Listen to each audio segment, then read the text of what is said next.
అందరికీ నమస్కారం. ఇప్పుడే అందిన తాజా వార్త. ఆంధ్రప్రదేశ్‌కి మరో తీవ్ర అల్పపీడనం ఏర్పడే అవకాశం ఉందని చెప్పి రాష్ట్ర వాతావరణ శాఖ తెలపడం అయితే జరిగింది. ఐఎండీ అయితే ఈసారి భారీ నుంచి అతి భారీ వర్షాలు కురిసే అవకాశం ఉందని చెప్పి ఐఎండీ తెలపడం అయితే జరిగిందనమాట.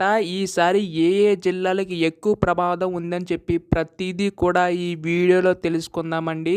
మీరు ముఖ్యంగా చేయవలసిందల్లా ఛానల్ని సబ్స్క్రైబ్ చేసుకోవడం మాత్రమే. అప్పుడే వాతావరణ శాఖ సంబంధించి ఏ చిన్న అప్డేట్ వచ్చినా కానీ మీకైతే ముందుగా తెలియజేస్తాను. అలాగే వీడియోకైతే లైక్ చేయండి. మరి కొంతమందికి ఈ సమాచారం అయితే అందుతుందన్నమాట. ఇంకా ఆలస్యం చేయకుండా వీడియోలోకి అయితే వెళ్ళిపోదాం. మీరెక్కడ చూడండి, మరో అల్పపీడనం అని చెప్పేసి ఉంది. వివరాల్లోకి వెళ్ళినట్లయితే బంగాళాఖాతంలో మరో అల్పపీడనం ఏర్పడినట్లు ఐఎండీ వెల్లడించింది. ఇది ఆగ్నేయ బంగ్లాదేశ్ సమీపంలో కేంద్రీకృతమైందని, క్రమంగా బలపడుతుందని తెలిపిందనమాట.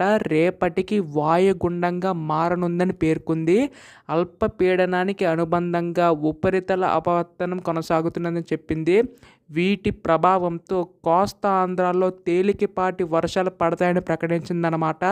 కాగా ఇవాళ విశాఖలో ఒక్కసారిగా వాతావరణం మారిపోయింది. పలు చోట్ల ఉరుములతో కూడిన వానలు కురుస్తున్నాయి. దీన్ని బట్టి చూసుకుంటే మన ఆంధ్రప్రదేశ్ రాష్ట్రానికి మరొక అల్పపీడనం ఏర్పడే అవకాశం ఉందని చెప్పి వాతావరణ శాఖ తెలపడం అయితే జరిగిందనమాట. ప్రజలందరూ కూడా అప్రమత్తంగా ఉండాలని చెప్పి వాతావరణ శాఖ తెలపడం అయితే జరిగిందనమాట. ప్రజలు అవసరమైతే తప్ప బయటకు రావద్దని చెప్పి వాతావరణ శాఖ వెల్లడించడం అయితే జరిగింది. ఇది మనకు వచ్చిన తాజా సమాచారం అన్నమాట. ఇటువంటి అప్డేట్స్ అన్నీ కూడా అందరికంటే ముందుగా మీరే తెలుసుకోవాలనుకుంటే ఛానల్ని సబ్స్క్రైబ్ చేసుకోండి. అప్పుడే మీకు ప్రతిదీ కూడా తెలుస్తుంది. ధన్యవాదములు. జై హింద్.